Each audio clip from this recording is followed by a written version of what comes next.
I'm live. And now, better? Can you hear me? No?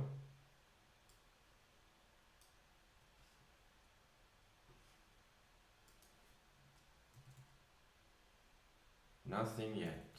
Nothing. Can you hear, see me now? Stop streaming. Basically, yes. I have sound now. Sound works, okay, sound works, vision works. I just need to get hold of my journey.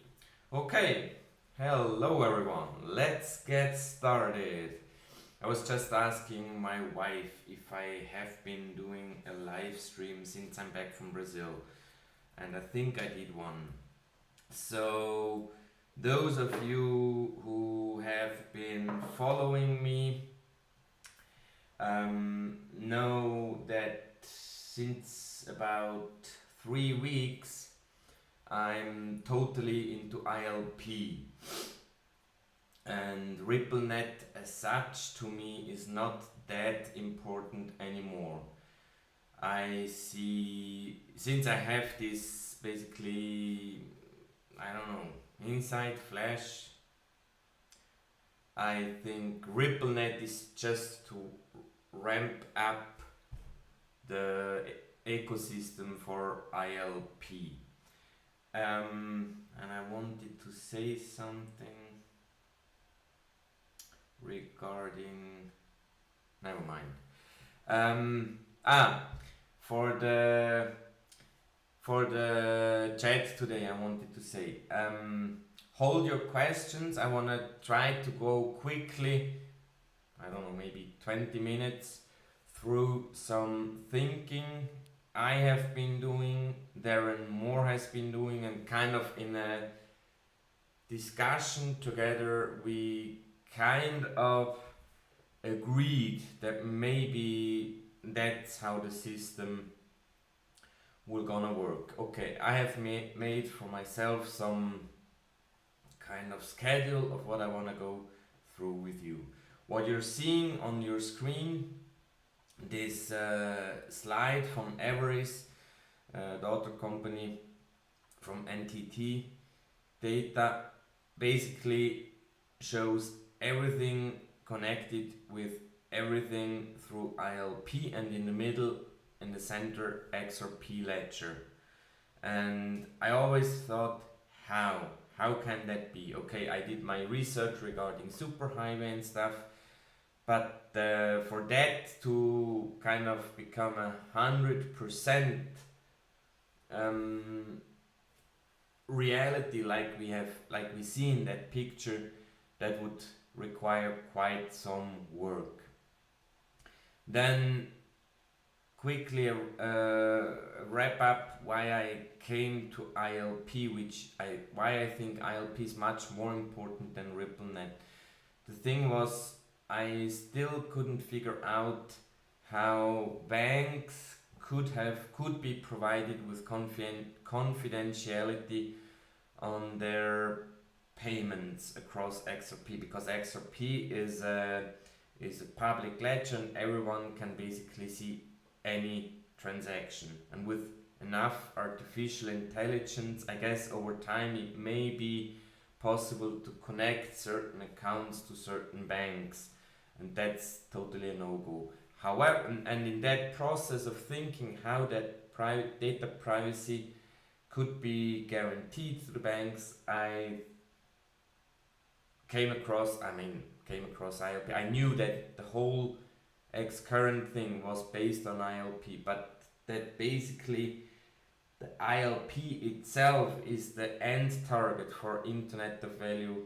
That flash came only then. Now, these past days I couldn't provide much more input to my community, to Twitter, YouTube and stuff, because I basically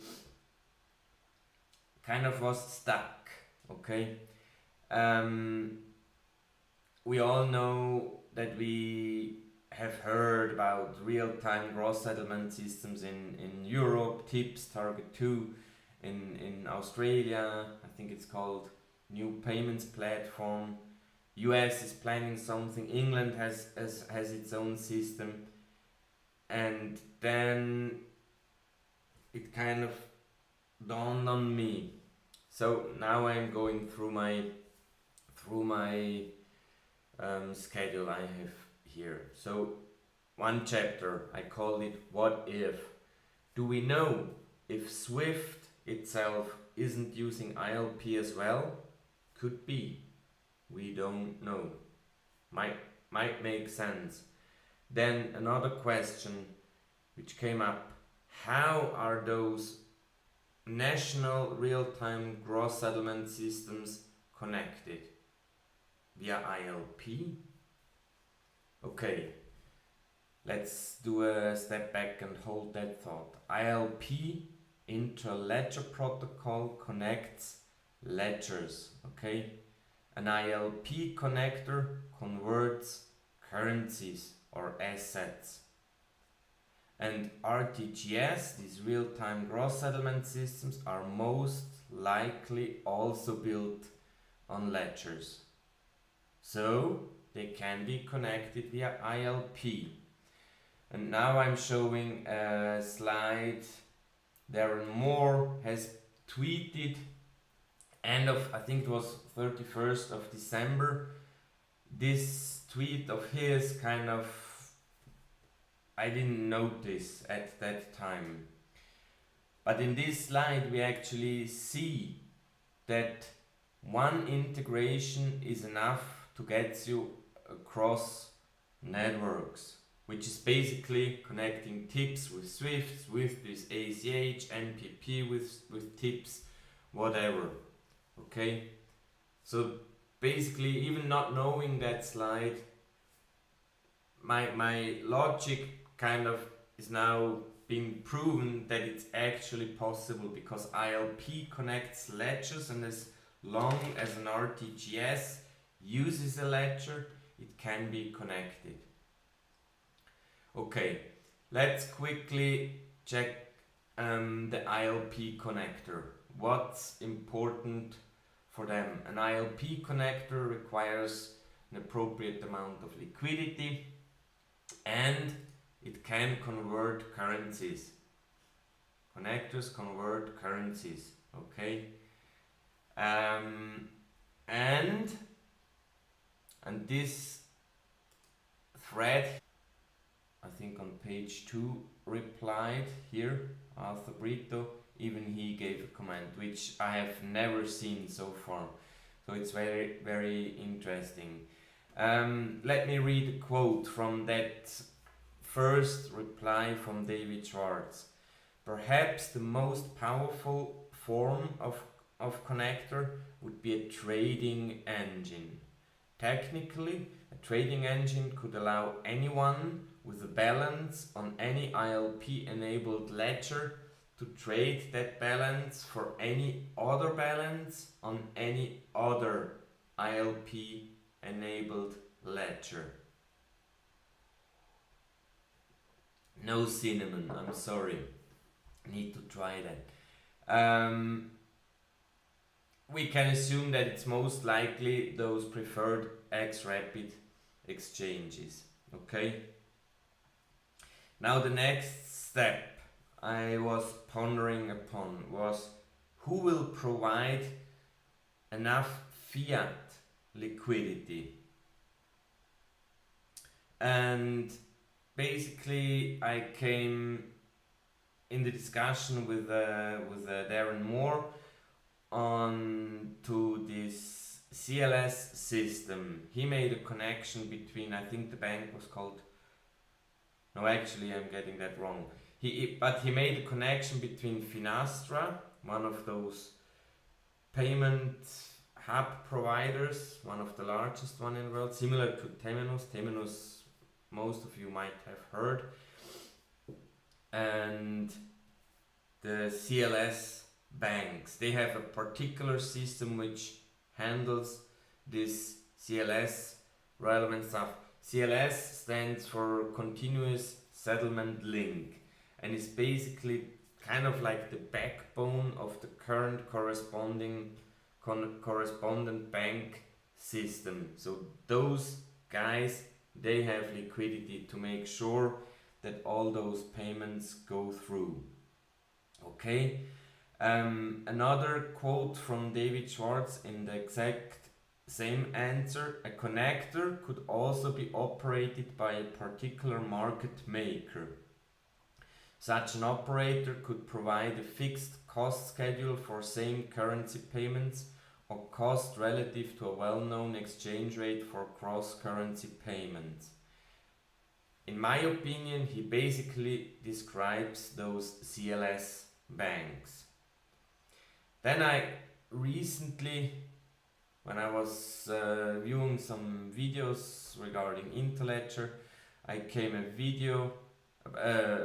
across a video where Evan Schwartz and Stephen Thomas gave kind of a presentation. I think it was in front of a school audience or something, regarding Interledger. And basically in that video he confirmed basically that the risks a connector is being faced with liquidity and holding the liquidity until the payment is really going through and the liquidity needs to be released is roughly the same risks as foreign exchange, hedge funds, or those CLS banks have.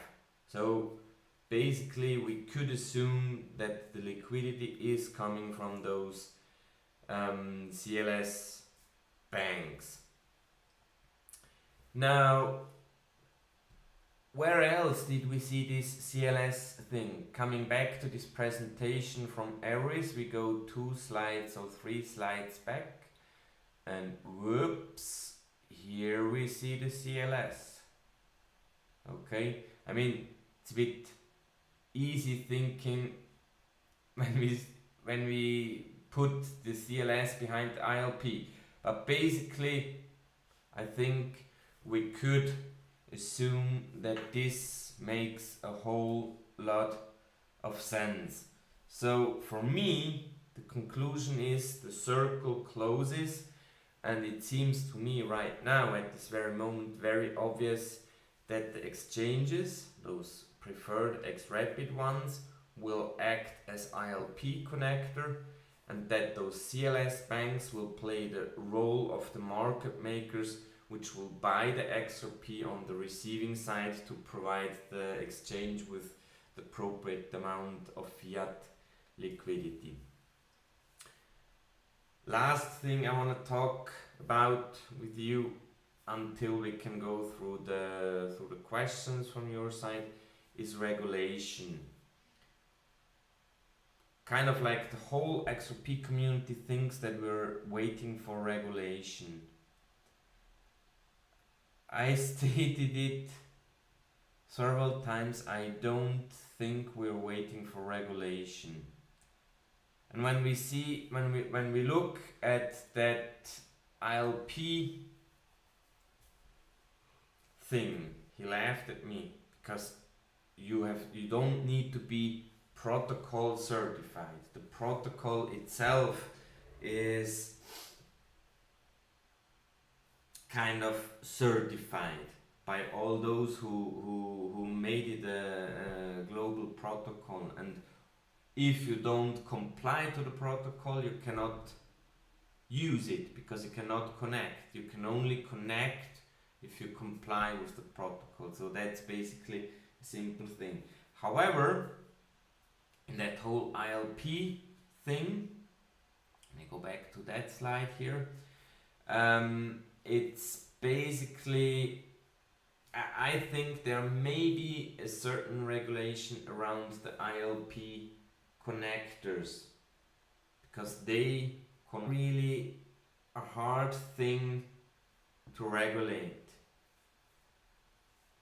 And one thing and I think I read or heard that from David Schwartz or maybe Evan Schwartz in one of those videos, is there may be multiple connectors providing the same exchange rates, XRP dollar or XRP euro or whatever.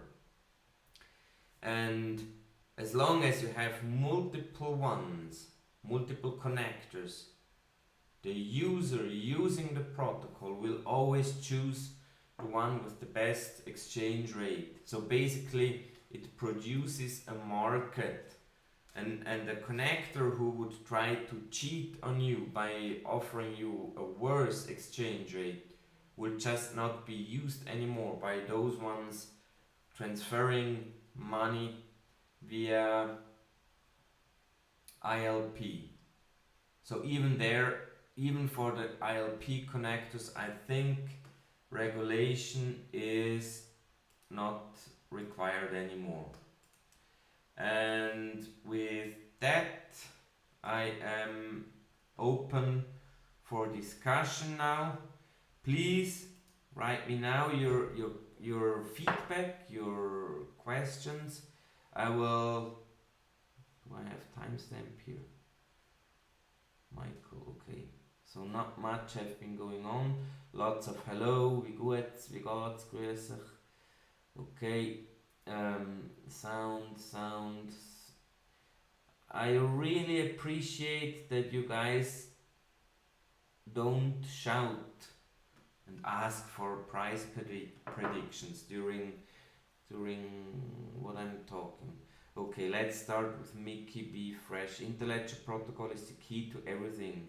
XRP being the fastest, most liquid and cheapest asset means it will be used predominantly on ILP. Exactly, Mickey. And I mean, in this thread on Ripple forum, he based David, in one of the answers David Schwartz gave, he basically told the nice thing about the interledger protocol is that it's so open. It will allow for any kind of connector. Could be an exchange, could be a market maker, could be anyone. Could be complicated logic behind, whatever. It will also allow other XRP, as Mickey B. Fresh correctly wrote in the chat, is the best, the fastest and the cheapest.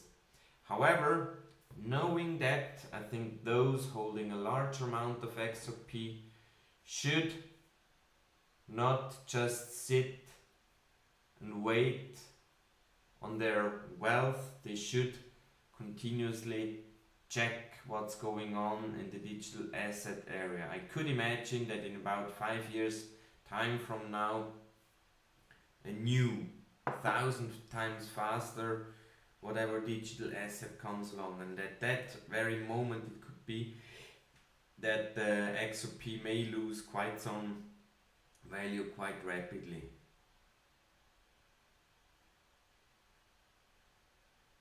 Well, giving you truth, that's basically what I just did in my live stream. I explained ILP, how it's being used, that a connector can convert currencies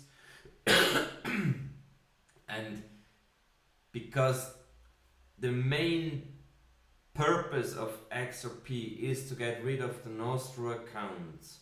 So basically we have two connectors. One converts dollar to XRP, sends the XRP to the other one, and the other connector converts the XRP to euro. But in between those two connectors, most likely, in my assumption is in about 95% of the cases, for the time being, it'll be XRP. And whomever is sending the money, he will not even realize how the money came from one connector to the other. He will not even know that there were connectors in between. The only thing he knows, I send $100 and here arrive, I don't know, 110 euros or 90 euros. I don't know exchange rate right now. That's the only thing he's interested. It's the same thing as when you open a website on your browser. You have, could be that one picture goes one way via one router and another picture comes via another router, and the text comes via a third router. You're not interested. You just want to see the web page listed as it has been designed. Okay. Let me keep up with the questions. What do you think?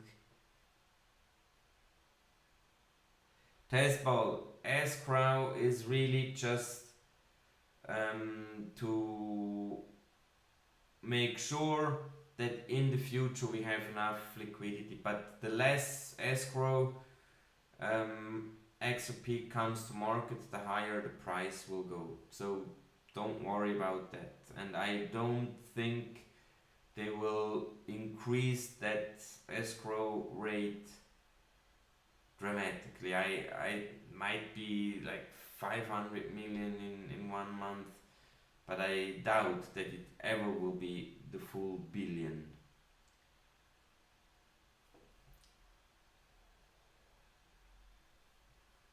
Gorav Agraval.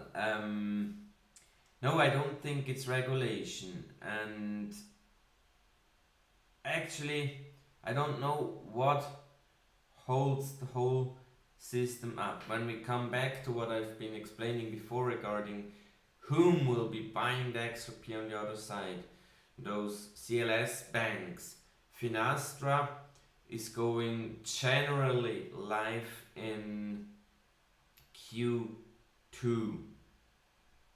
Now what does Q2 mean and what does generally mean? Could be end of June, but it could be that some of those CLS banks are equipped already today with the solution from Finastra, which helps them doing that, and this solution needs to be connected to this ILP thing as well. That's where I could see the hold up for the time being.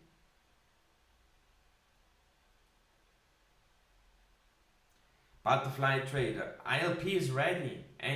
If you're a bank with a ledger, you can start using the protocol today. Okay, you will only be able to send money to another bank who is using ILP already, but you can trust me, all those 200 banks or financial institutions who do use Xcurrent, they are ILP enabled.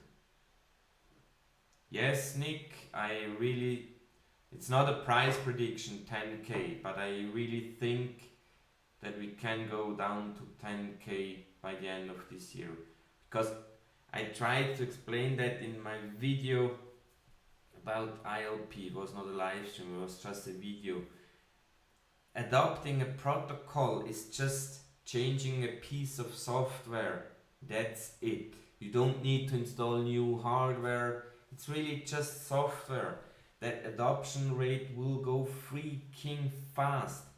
I remember having seen, I did some research on the development of the internet, like HTTP websites. Some of you, the older ones, may remember CompuServe and AOL, those dial-up providers. They used to have their own ecosystem, so to speak. Then along came HTTP, and suddenly those ecosystems could be merged and popped up HTTP or web servers. And within, I don't know, about 8 months, the amount of servers participating in that World Wide Web, as it was called at that time, doubled from, I think, 80,000 to 160,000.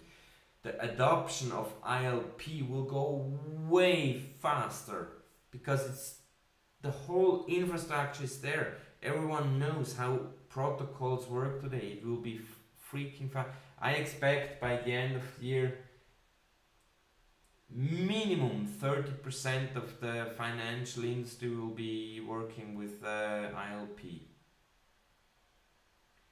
Bullwinkle, that's a good question. He's asking me about kind of like a threshold. I read a term from Ripple somewhere.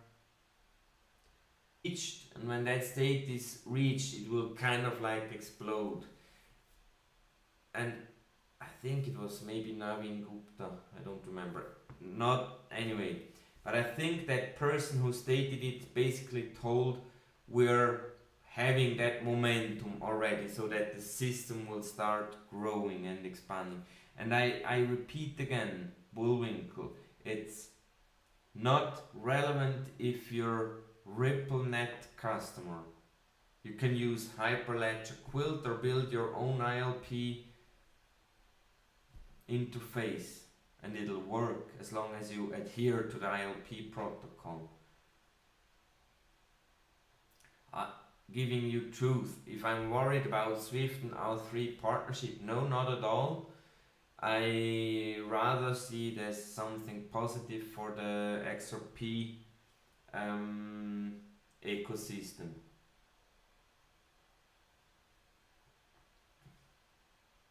Self-made hustler, do you mean I am underrated or who is underrated?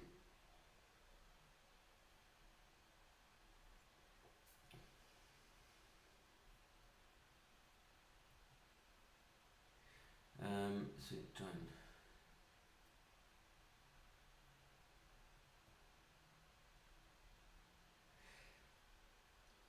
Thalradhar or Talratar, I don't know how you pronounce yourself.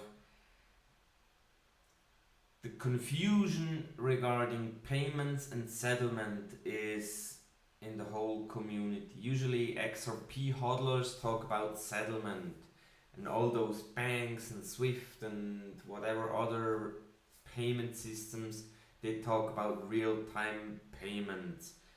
I think in the end it doesn't matter because ILP will, on ILP a payment is a settlement, it's like the same, and literally as long as anyone is using ILP, I literally don't see an issue. However, when we talk about R3, the problem with, or maybe the solution R3 is providing, I think it's more the following.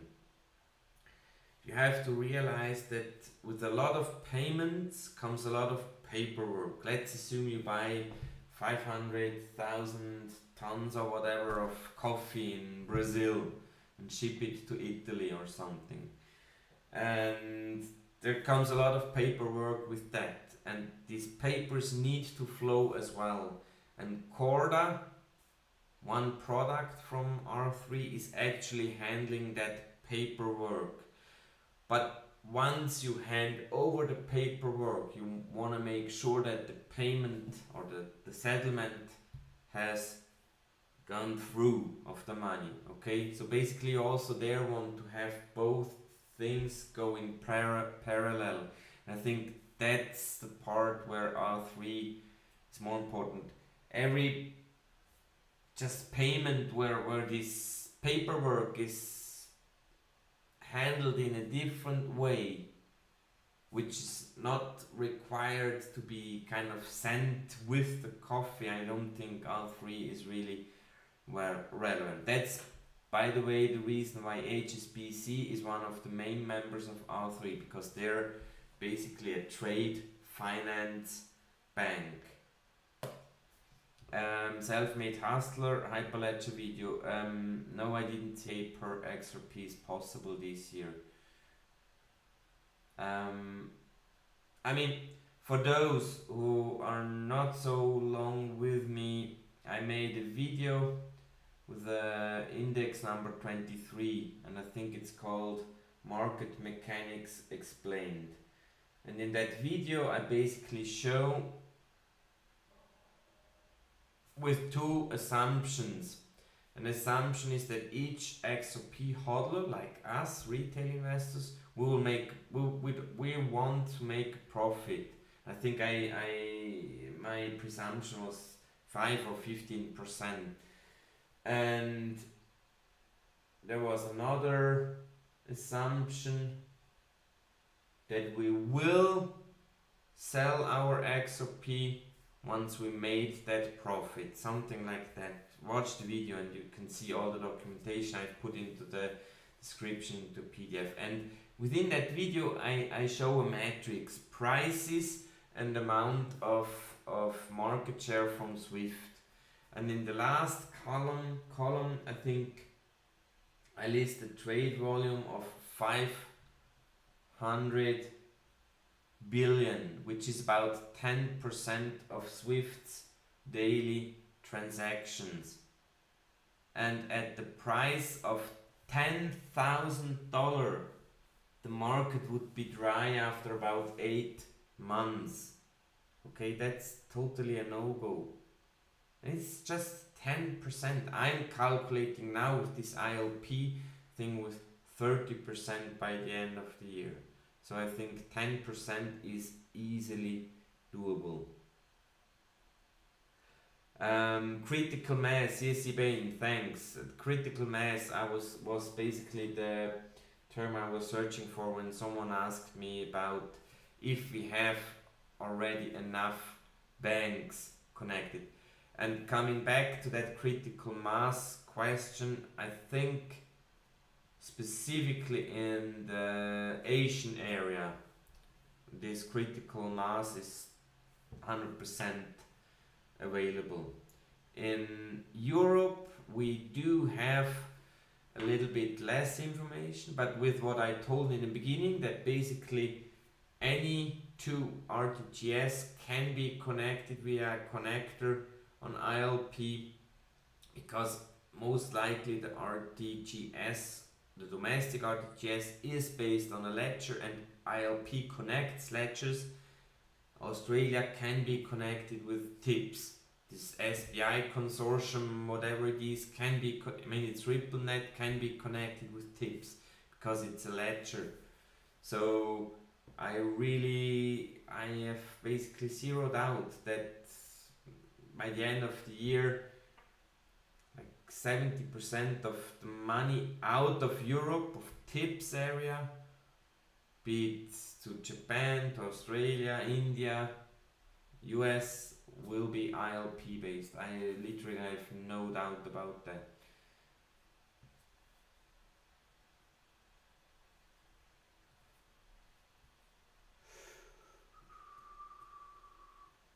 Ryan, I suggest you watch this live stream again, starting at 30 minutes roughly. There I'm starting roughly in that area. I start explaining how it's not a prediction. It's just I think it can go there. Yes, BF 100 XRP would be $1 million. Crazy, no? Keep dreaming. Well, BF, maybe I'm wrong. I don't know if my logic is right. You can follow my other videos. Most of my followers are longer term followers, and I'm always asking for critical feedback, and most of the time I just get confirmation that my logic seems to be correct. This year will not be a bear market, Philip Gregov.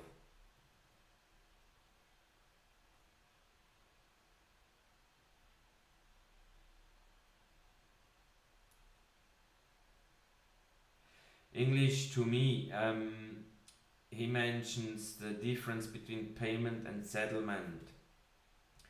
Well, yes, and you bring up a very interesting topic, that payments can be reversed and settlements cannot. This was actually some of the criticism on XRP ledger, that you cannot reverse a payment.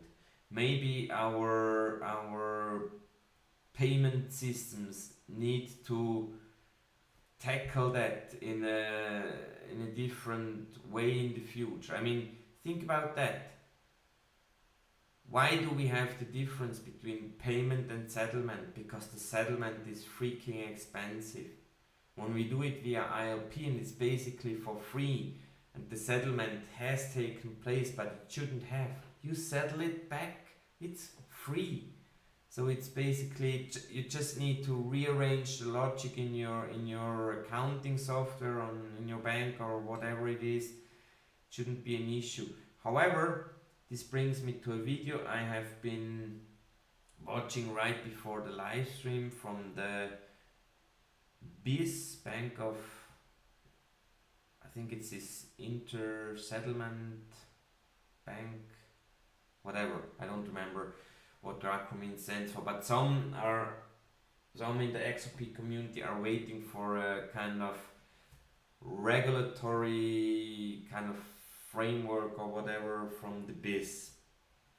Also those Bearable Guy, Riddle seem to have suggested that we're waiting for the BIS. In that video, basically the content of the video, he was trying to explain why DLT doesn't make sense in the current payment system.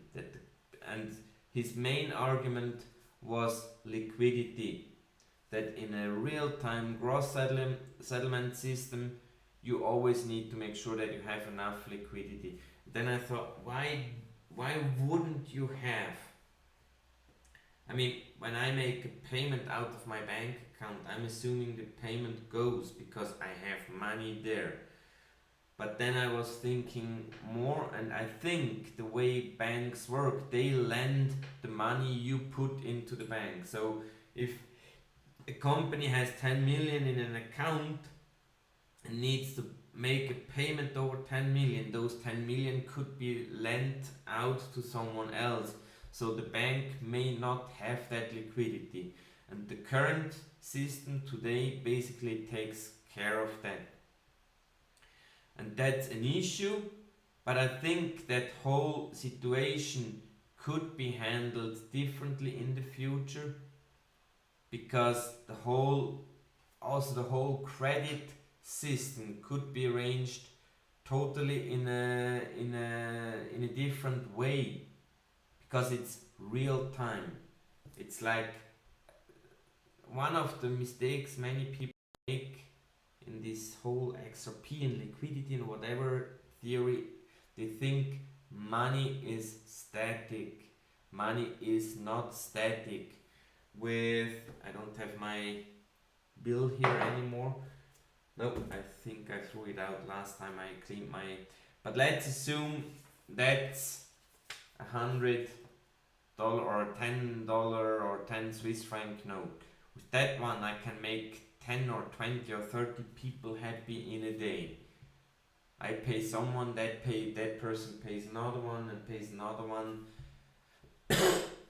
Money is fluid, and that's really important.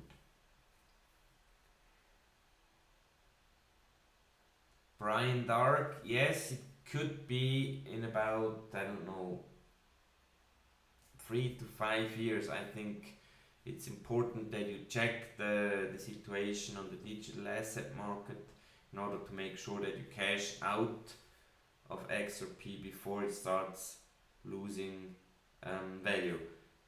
I mean, could also be that they create an XRP Pro, but it's still our XRP, that they just improved the software behind it. We really don't know what the future will bring. Where have I been? I think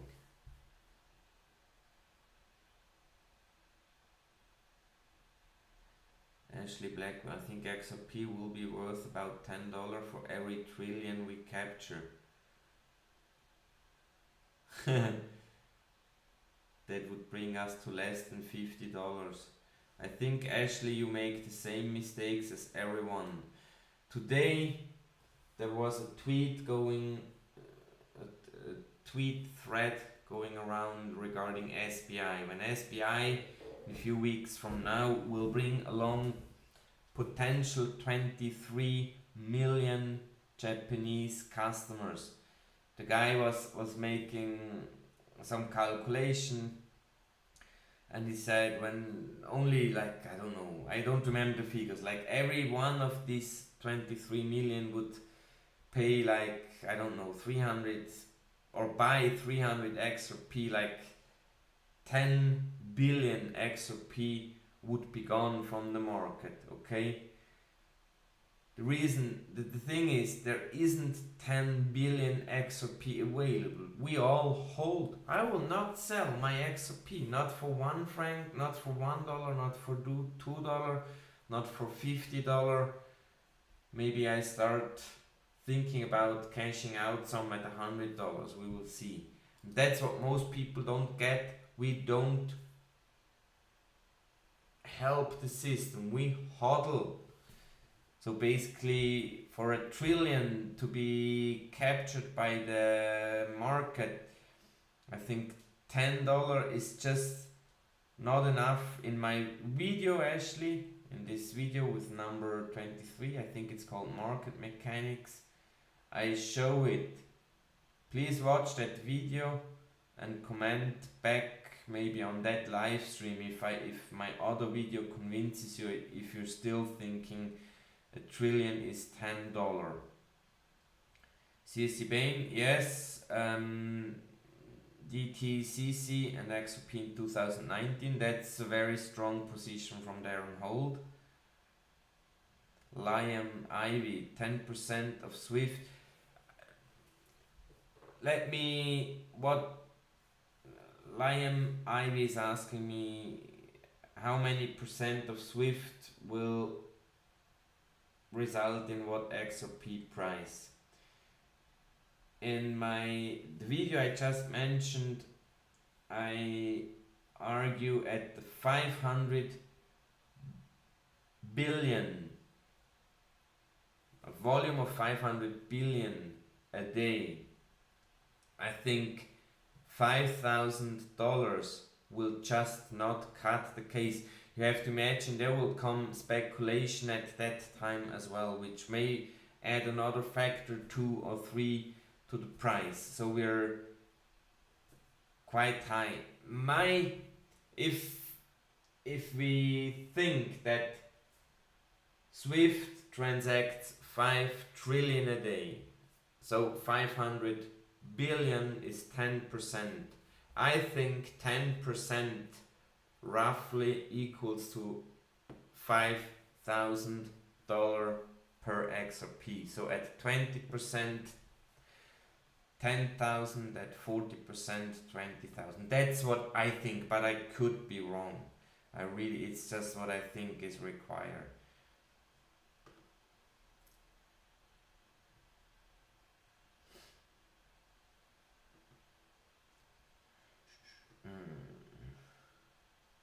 Graham Robson, thanks for your compliment.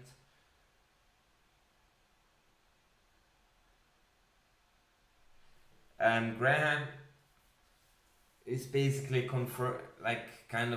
confirming that he thinks my calculations are correct, but that he thinks that XRP price is manipulated, and I think that as well right now. And I don't know why. Could be due to SBI, because SBI basically promised their users to be able to buy XRP, and assuming the price would already now be on 5,000, like 99% of those 23 million Japanese customers, they would hardly invest into XRP anymore, because the big bull run would have been in the past already. That may be, I really don't know. Some assume that it's to scare new investors off to keep basically the level of XRP holders more or less at the stable thing.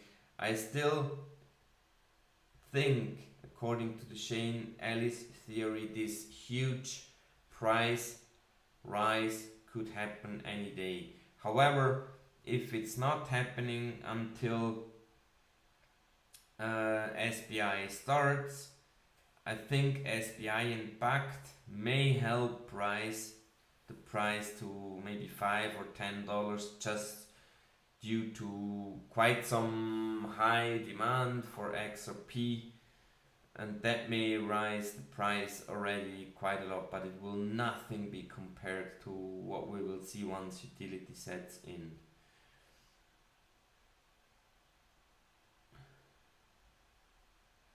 I'm not Gus, and who else mentioned it? Ryan, I don't think XRP will be reserve currency. I actually could think of the fact that in the future reserve currency is not even required anymore because the system totally changes with ILP. There is basically no need anymore for a reserve currency because anything can be converted into everything. Where would be the need for a reserve currency? I literally don't see it, which would maybe help US government a lot as well.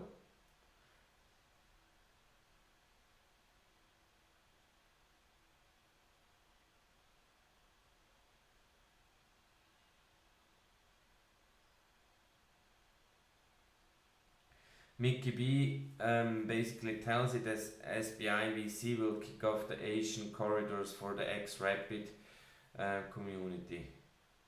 And yes, one of my sources is basically has the same opinion that SBI is kind of vital to the whole ecosystem.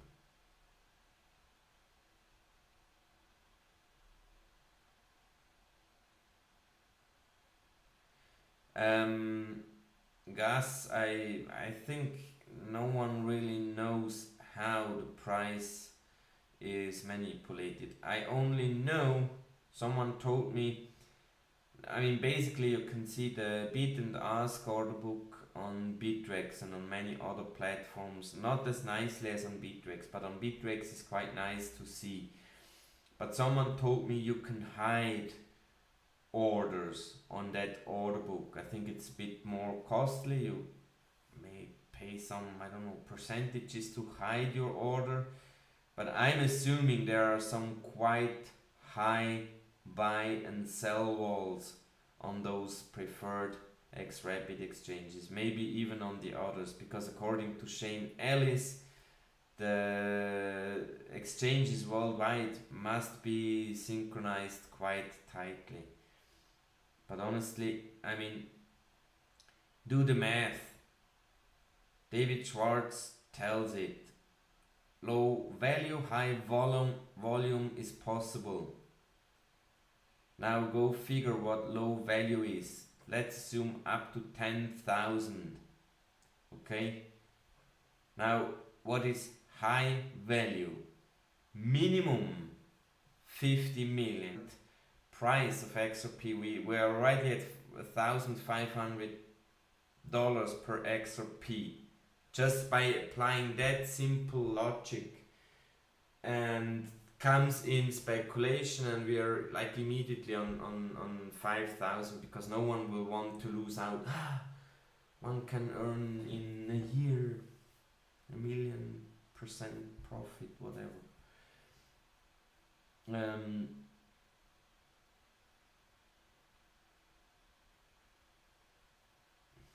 And by the way, regarding the escrow and the 50 billion from Ripple, I've heard that Ripple on its own cannot decide anymore to whom and at what price they sell the XRP from escrow. XRP from escrow goes into a multi-signature wallet, and then a few of those, I think it's called Global Payment Steering Group or something like this steering group for RippleNet with, I don't know, about 8 banks. I don't know about the number, but let's assume it's 8 banks in the steering group. So around 4 or 5 will have to agree on whom will receive XRP from escrow and at what price. And then they will need to sign that transaction equally. And only then that XRP from escrow will go out.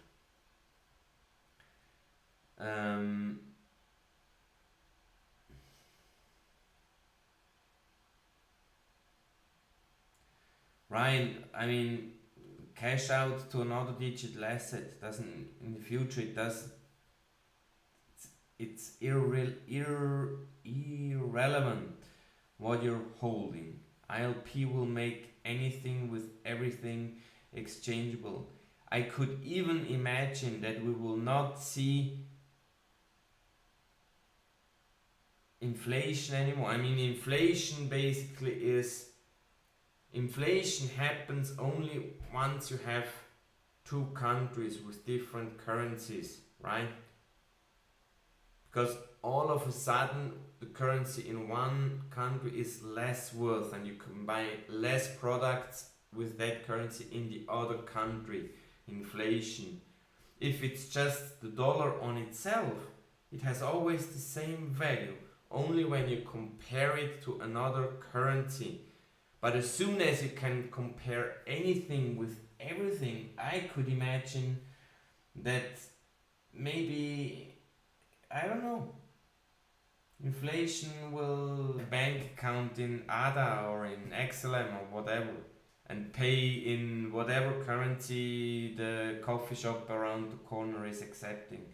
It'll be possible. You can buy your coffee in the future at Starbucks with Apple stock if you want. It's money or value, the perception of value in the next 10 years will totally change. Totally.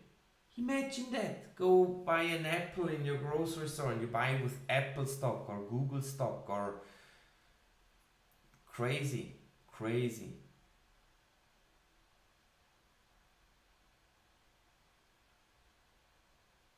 Alex Jefferson, I'm pretty sure you're referring to market cap. Forget about that argument. Market cap is irrelevant on digital assets. Go and watch my videos about it. We're getting close to an hour. I'm closing in a few minutes. I will check some more questions.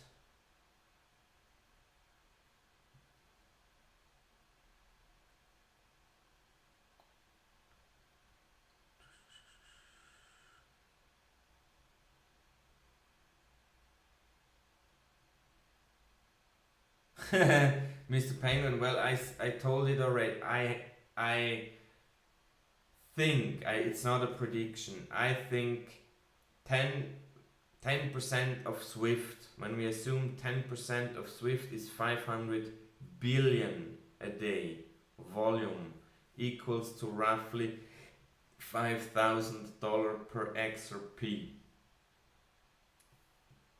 Where we will be end of 2020, I don't know, but I think I am 100% sure that by the end of this year ILP will cover more than 30% of the at least of the bank systems.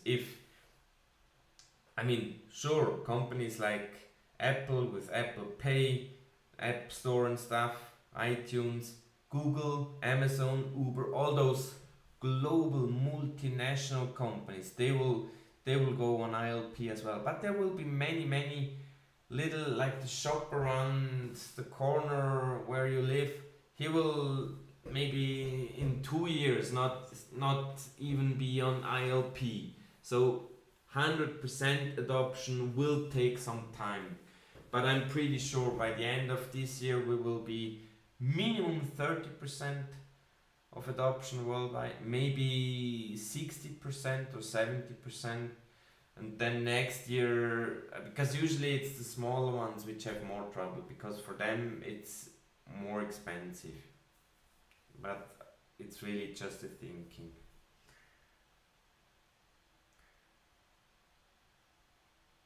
Mr. Penguin 5000 is, I think, not unrealistic, and many of my followers assume so as well.